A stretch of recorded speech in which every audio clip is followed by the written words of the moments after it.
Hello and good morning everyone. My name is Danial Hakim bin Zamani and my metric number is 1241207. Today I will be presenting on media effect theories and I will focus to the hypodermic needle theory, two-step flow theory and selective exposure theory. This theory explain how media message impact audience. They also show how to understanding of media effect has evolved from the idea that media has strong and direct influence to the view that audience are active and selective. In this presentation, I will explain about each theory, explain their main ideas, and discuss their relevance today.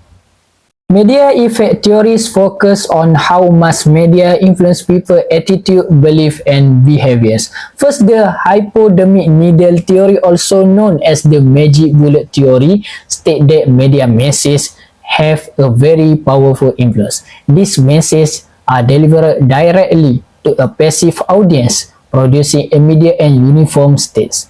Next, the two-step flow theory argues that media influence is not direct. Primarily, media messages first reach opinion leaders who then explain and pass those messages to others through interpersonal communication. Lastly, the selective exposure theory, the audience are active participants who choose media content that align with their existing belief and avoid information that challenges them.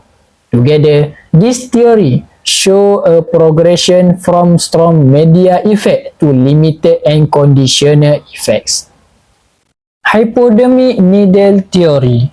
The hypodermic needle theory developed in the early 20th century during a period of rapid industrial expansion, social instability, and heavy propaganda, particularly during World War I. This theory views media as extremely powerful. Media messages are believed to be directly delivered into the audience's mind, much like a needle, causing an immediate response. Audiences are seen as passive, homogeneous, and unable to resist media influence. A well-known example is the 1938 radio broadcast of the War of the World, where many listeners panicked because they thought the alien invasion was real. Even though this theory is out of date, it is historically important because it laid the foundation of media effect research. Two-step flow theory. The two-step flow theory was developed in the 1940s and 1950s by research such as Paul Laser based on study of US election campaigns. This theory suggests that media messages do not directly influence to the public. Instead, information flow in two steps. First, media messages reach opinion leaders who are more informed and socially active. Second, these opinion leaders interpret and share the information with others through face-to-face communication. This theory highlights the importance of social relationship and interpersonal influence. Media still matters, but its impact is indirect and mediated. Even though modern communication is more complex today, the two-step flow theory remains relevant, especially in areas like politics, marketing, and social media influence. Selective exposure theory. The selective exposure theory developed in the 1950s and 1960s as part of the limited effect model and is closely linked to cognitive dissonance theory. This theory states that people actively choose media content that confirm their existing belief and avoid content that conflict with them.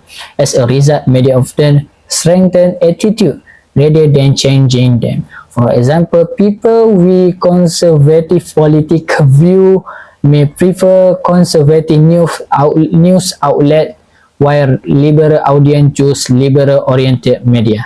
In today's digital age, this theory is especially relevant due to social media algorithms, which create groups that only share similar opinion and limited information by continuously showing user content that already agree with them.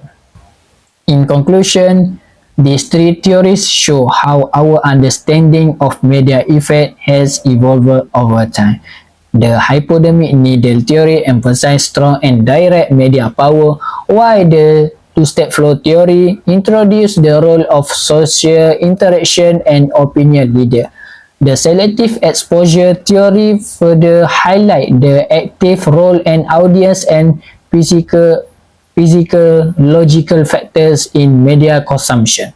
Today, this theory helps us understand modern media environment where audience are not only consumers but also content creators. Media influence is neither absolute nor insignificant. It operates within social, physiological, and technological context. That's all for me. Thank you for listening.